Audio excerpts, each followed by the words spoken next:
Tonight, we're getting an in-depth look at the special border operations that take place on a daily basis at stash houses across the valley. In a Local 23 special report, I take you inside these stash houses with a first-hand look at what migrants endure, as well as the efforts from Border Patrol agents to crack down on as many as possible.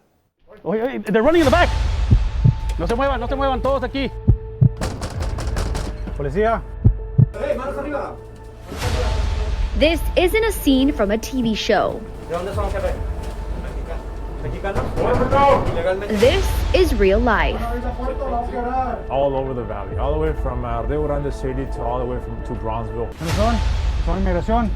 Full of people crammed together, wishing to make it into the United States without being found.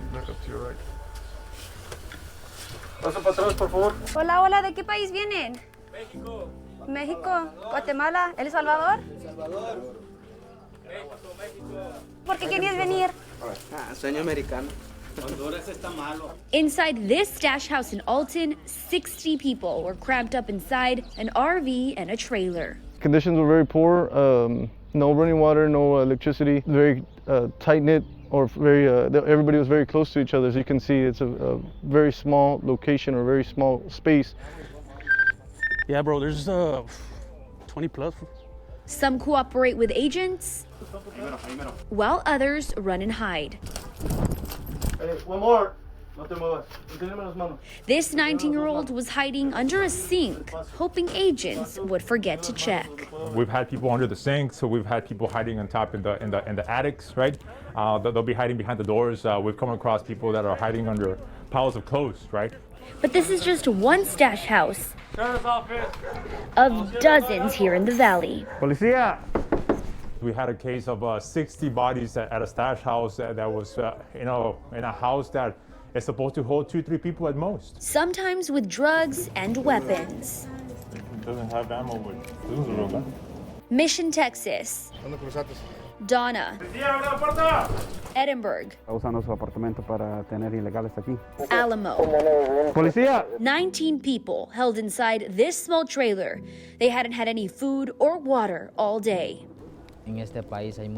Jose Lopez Campos is a 19-year-old from El Salvador and says he came because the United States has a lot of money and he wants to work. North Carolina, ¿tienes ya familia ya? Familia, sí. And moved to North Carolina with family. Another one. If agents hadn't busted this stash house, it's possible that could have happened. This elite group of Border Patrol agents is trained to locate stash houses and find them in a quick manner before the smugglers move them to another location. And we obtained information that this house is being used as a stash house, right? We came and knocked on the door.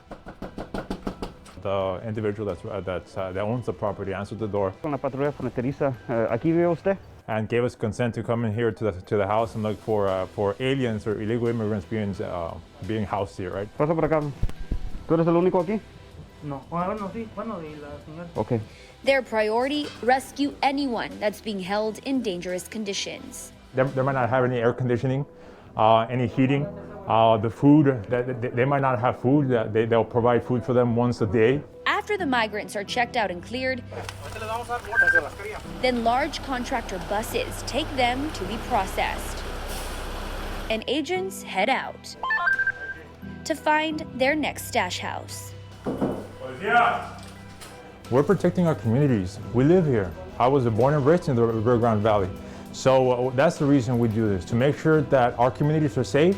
The people that we were talking about are being held in bad conditions, so we make sure that they are taken care of as well when we go to a stash house, right? Because we care about our community, we care about the people, so that's the reason we do this. The most recent stash house was busted in Edinburg, where 35 people were being held inside a small home. Just 24 hours before that, another stash house busted in Far, 71 people inside. 3 of them were children traveling alone.